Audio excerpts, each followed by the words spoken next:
Hello, welcome to NC Exclusive with me, Gbenga Aborowa. My guest today is Jay Naidoo. He's a South African politician and businessman who served as the founding General Secretary of the Congress of South African Trade Unions, COSATU, from 1985 to 1993.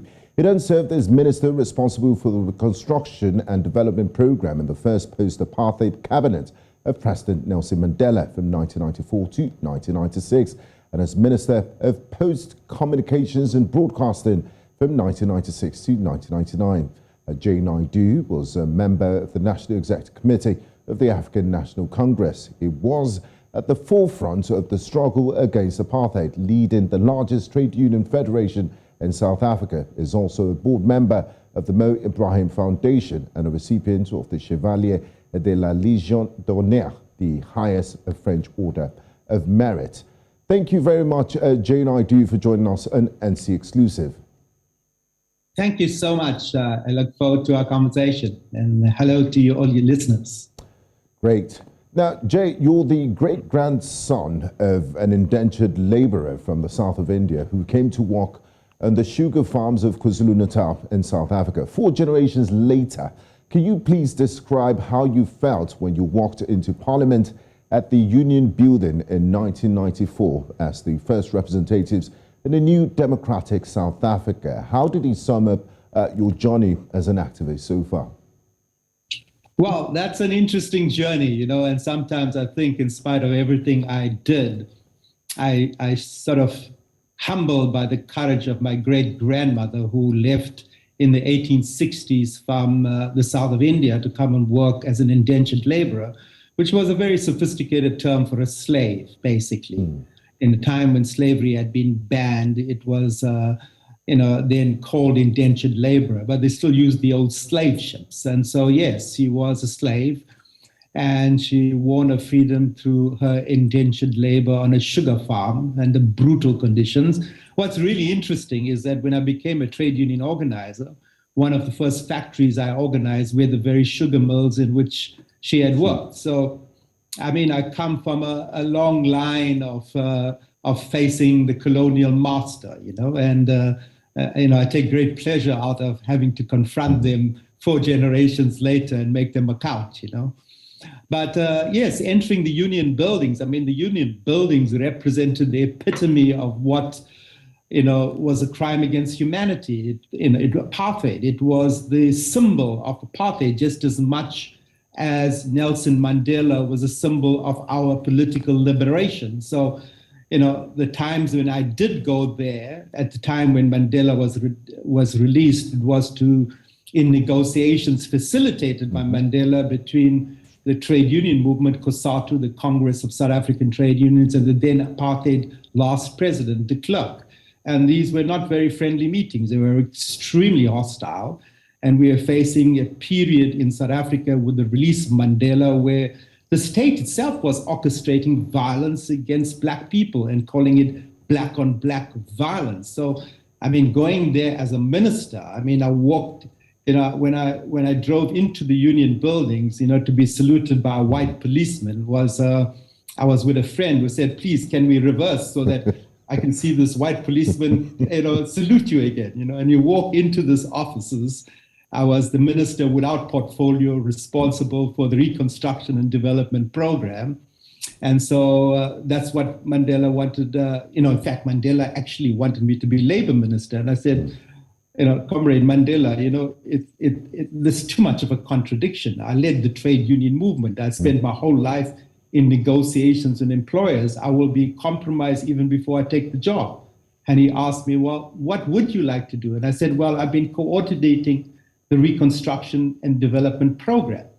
It was the platform for the elections, our manifesto that won us a landslide victory. I would like to coordinate that. And it's a cross-cutting program. And so he said, okay, come and work. And he gave me this long title, which basically said that I've got to put together the program to address the legacy of apartheid. And so I walked into my office, and actually, it was empty. I didn't even have a kettle. I didn't even have a person working. So I had to set up a whole infrastructure for that. And yes, it was a glorious moment walking into the place where the attacks against us as a democratic movement were orchestrated. In fact, one of the places I found still had the maps of cross-border raids that the Apartheid State Security Council had organized against ANC in exile in places across the border with their bombing campaigns. So it was fascinating. Interesting times. And your activism still continues till this day. And that brings us to modern South Africa. The Zondo Commission report recently presented to President Cyril Ramaphosa presented an intricate and fascinating account of how three public entities, South African Airways, the government information arm, GCIS, and the South African Revenue Service, SARS, were systematically captured with criminal intent, and how misinformation, both through the diversion of public funds to a puppet media organization, and all what you have around the state capture controversy. Now, does this damning Zondo inquiry represent an indictment of South Africa's public institutions? Well, let's look at the context, across Africa and across much of the developing world. Why is it that we keep repeating the scenario? We fought a heroic liberation struggle across Africa, liberating ourselves from our colonial masters. But in essence, many of the liberation movements have ended up eating the children of the revolution. So the question really I had, and particularly when I stepped down from government when Mandela left, is what did we get wrong? How did we get it so wrong? What did we miss? And what I understand today is that actually changing a system may take generations, may take decades, but it's not rocket science. It can be done. When people refuse to collaborate with their repression, it is people who liberate themselves. And so in a context where people are scared of government, then we have a tyranny. Where government is afraid of the people, then we have real democracy. And unfortunately, the record of liberation struggles have reached a point where the very people who we entrusted with the leadership out of our oppression and exploitation ended up eating at the trough and orchestrated from the highest office of the land. So how does this happen? Yes, it happens because we give away our power to those who lead us, and people forget why they lead.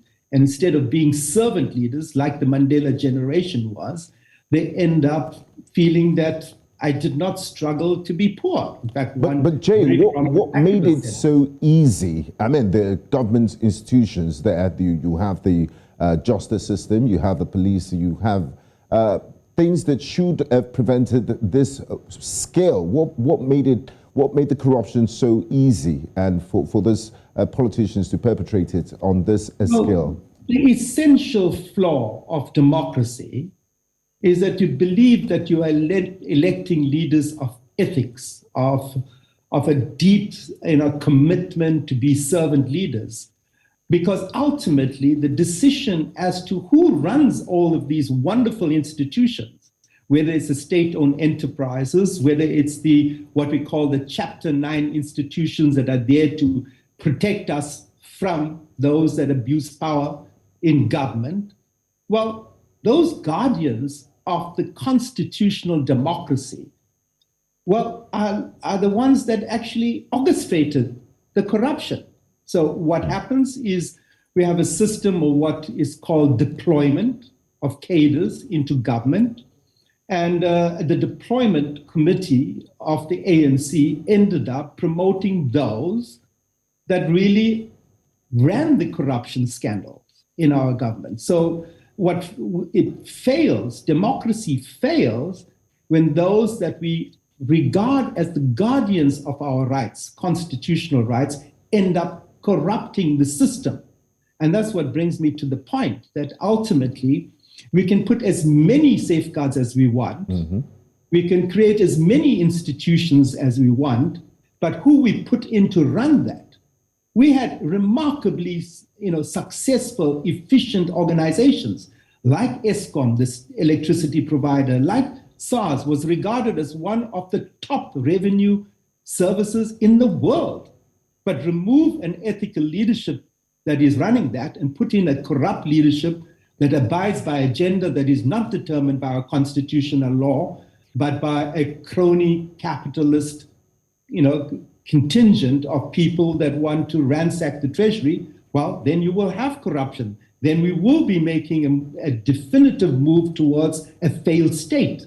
And this is what we're saying. How do we build good governance? How do we build ethical leadership when democracy itself ends up with stealing our revolution? Now, Jay, you played an instrumental role in South Africa's freedom struggle. You served as a government minister under President Mandela. You were a board member of the current ruling African National Congress. If Madiba were to be alive today, will he be proud of where the country is today? And are there bright spots worth celebrating?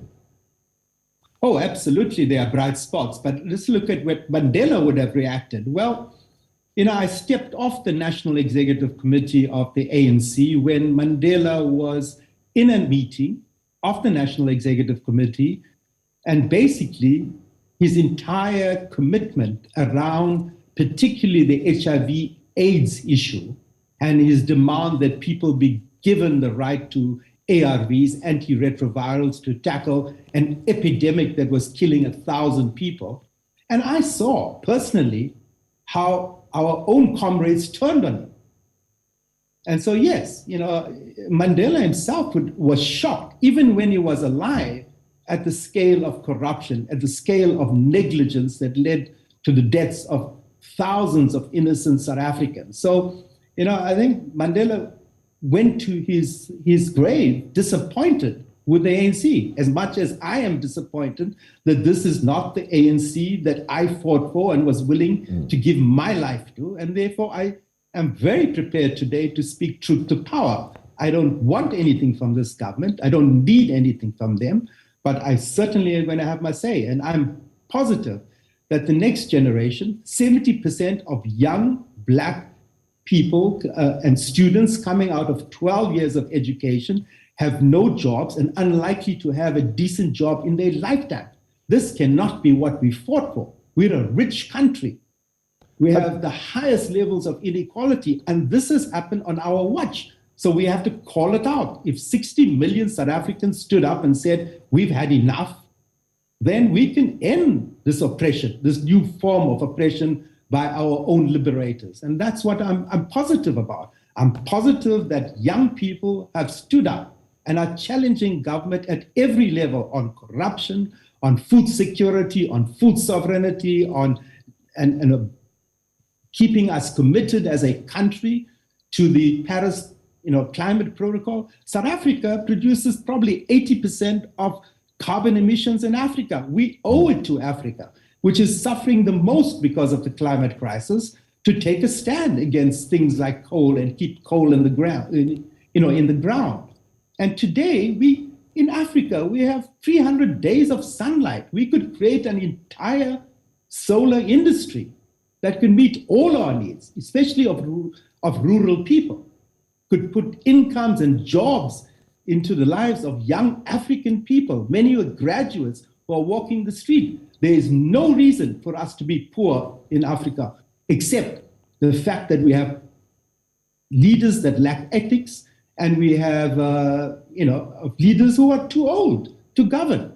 So it's time that we step aside and support the next generation, leading us in a post-liberation scenario beyond ideology, towards taking the assets of our people, taking the youth dividend, which is our youngest population of any continent, and transforming our 54 fiefdoms that today operate as African states, determined by our colonial masters in 1836, and build an Africa that we can be proud of, that is the centerpiece of a global economy, a new way of living, a new way of understanding who we are as Africans. And that's what I am campaigning for. That's what many young people are talking about. They want a different version of Africa, and they have absolute right to demand it.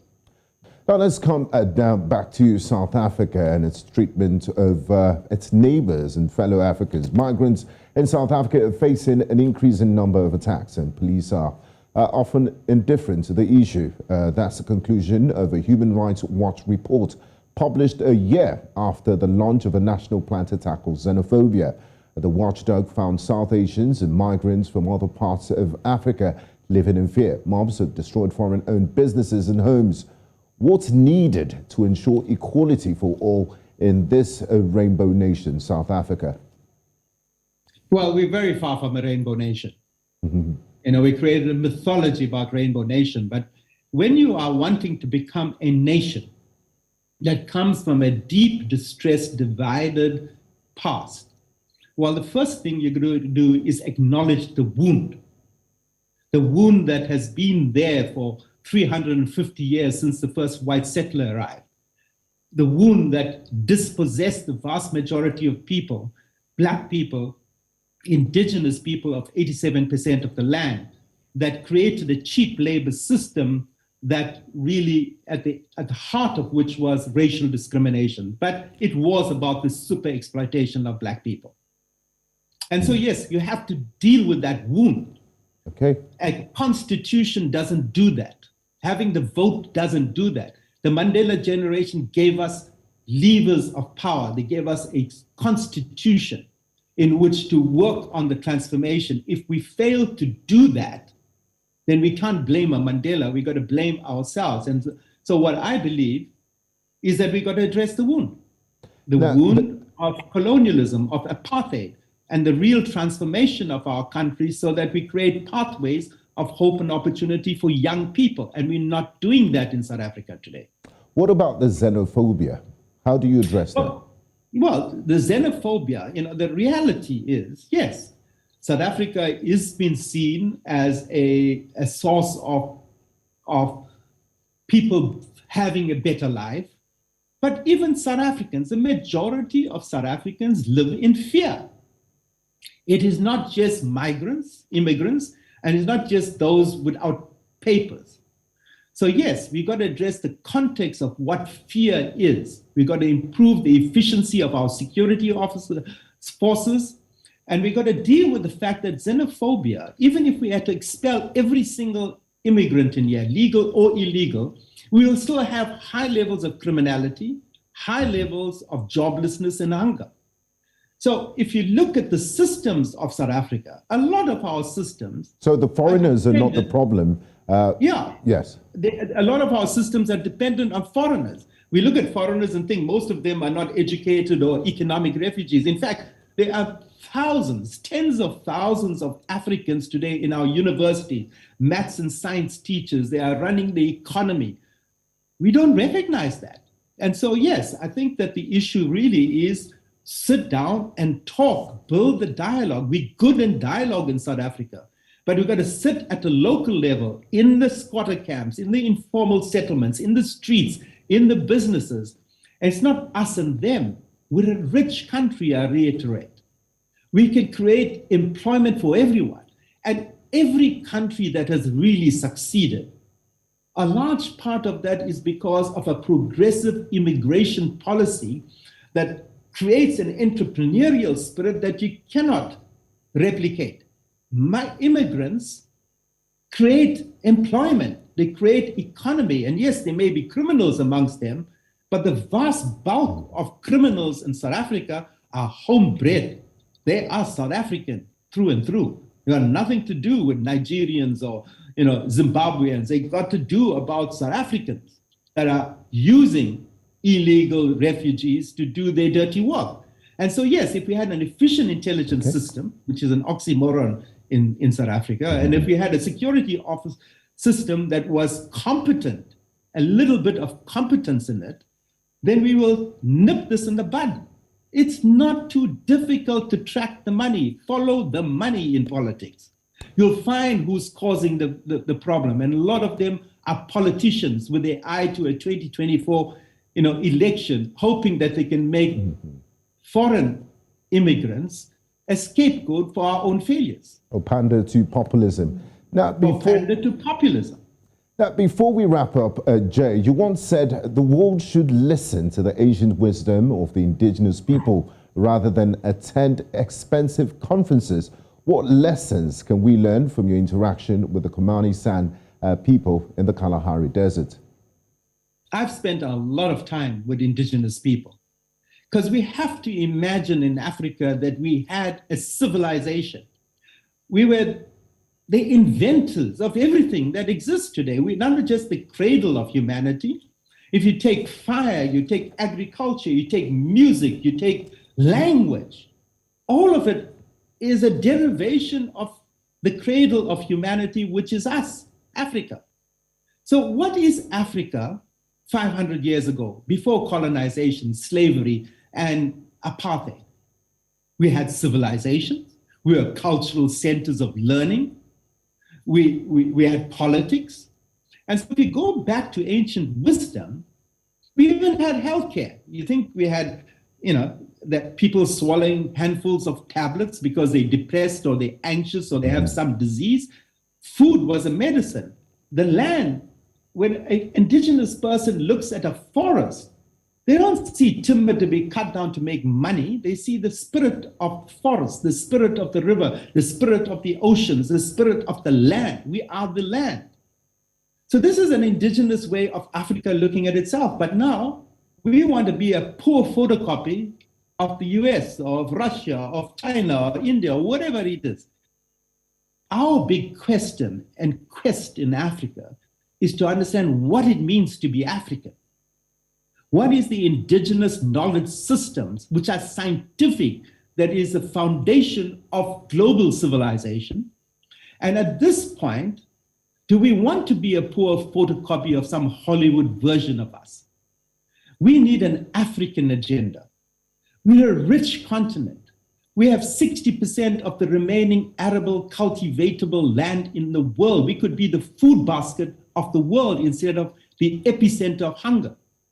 We could build, beneficiate our mineral resources so that we're not exporting the gold, because the value is not in the gold. The value is in our gold is turned into jewelry or something else. So we could take our assets and create an industrialized strategy based on a green economy that builds an African continent. This is not rocket science. This is eminently possible if we had the political will and if our leaders had a little bit of imagination, and if our society across Africa, particularly young people, are at the forefront and courageous about changing our trajectory as Africa. I'm confident that Africa will become the most powerful continent. And optimistic about the future too. Completely optimistic about the future. I would like to say an absolute thank you to you, Jay Naidoo, for joining us in News Central's Exclusive. It's been an absolute pleasure talking to you and having you share your knowledge and insight with us. A great pleasure. It's been an absolute pleasure talking to you, an NC Exclusive. Until next time, I am Gbenga Aborowa.